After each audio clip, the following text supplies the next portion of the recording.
நாகப்பட்டினம்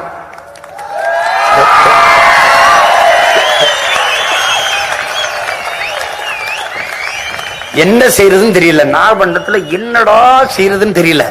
என் தம்பி எனக்கு ரொம்ப உண்மையான தளபதியில 2 பேர் இருக்காங்க. அதுல ஒருத்தன் அப்பும் ராஜேந்திரனும். அந்த மாதிரி எல்லா மாவட்ட செயலாளரும் இருந்துட்டான்னா என்னை உலகத்துல எவனும் ஜெயிக்க முடியாது. கேட்டேன், என்னடா தம்பி செய்யலாம் அப்படின்னு.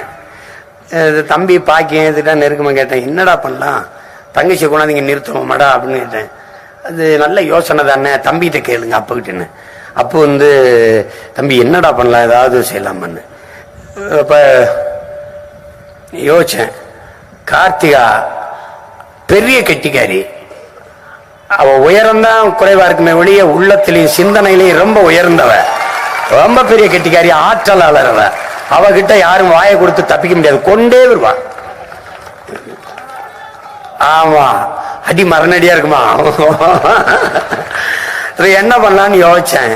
தம்பிக்கிட்ட கேட்டேன், டே தங்கச்சி கார்த்திகா ரொம்ப நல்லா இருப்பீங்கன்னா நல்லா இருப்பீங்கன்னா கொடுங்கண்ணே நிறுத்தினேன். அந்த புது இடத்துல நிற்கும் போது பொருந்திரணும். அப்படியே அப்படிதான் ஜெனிஃபர், அப்படிதான் காலி. ஒரு இடத்துல போயிட்டு அங்க போய் நிர்வாகிகளோட முரண்படக்கூடாது. நீ நிப்ப போயிருவ, ஆனா நிர்வாகி அங்கேயே இருப்பான், அவனோட முரண்படக்கூடாது.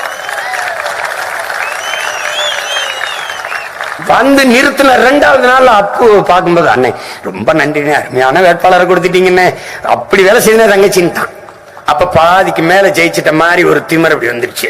சார்ரா சேர்றா அடுறான்னு எல்லா சொல்லும் நமக்கு தான் பொருந்தி வருது. 3 கட்சி கூட்டணி, ஒரே கட்சி தனித்த பேரணி. நம்மதான் அப்படி ஆக சிறந்த வேட்பாளரின் அன்பு தங்கை கார்த்திகா அவர்களை நான் நாகப்பட்டினத்தின் வேட்பாளராக நிறுத்துறேன். எங்கிருந்தோ கொண்டு வந்து எங்கேயோ நிறுத்துறேன்னு சொல்லக்கூடாது. நாகப்பட்டினம் பிரச்சனைக்கு அவ கோயம்புத்தூர்ல இருந்து போறா இல்லையா, அவ பிறந்தது தூத்துக்குடி தானப்பா, தூத்துக்குடி. அங்கிருந்து நாங்க போறா இல்லையா, சீமான் சிவகங்கையில பிறந்து கன்னியாகுமரியில போய் போறா இல்லையா. கன்னியாகுமரியில போட்டிட்டா போட மாட்டியா? எங்க தாத்தா விருதுநகர்ல பிறந்து கன்னியாகுமரியில போட்டிட்டு வரலையா? ஏன் நாடுறா நீ வந்தே மனுக்கெல்லாம் ஓட்ட போடுற, சொந்தமான வெட்டி விடுற. அதனால என் தங்கை நாகப்பட்டினத்துல ஆகச்சிறந்த வேட்பாளரை தங்கை கார்த்திகா அவர்களை நிறுத்துகிறேன். அதிலே எனக்கு பெருமையும் மகிழ்ச்சியும். அதில் வெற்றி வேட்பாளராக வெற்றி பெற வைத்து இந்திய ஒன்றிய நாடாளுமன்றத்துக்கு அனுப்ப வேண்டியது என் உயிர் சொந்தங்களின் பொறுப்பும் கடமையும்.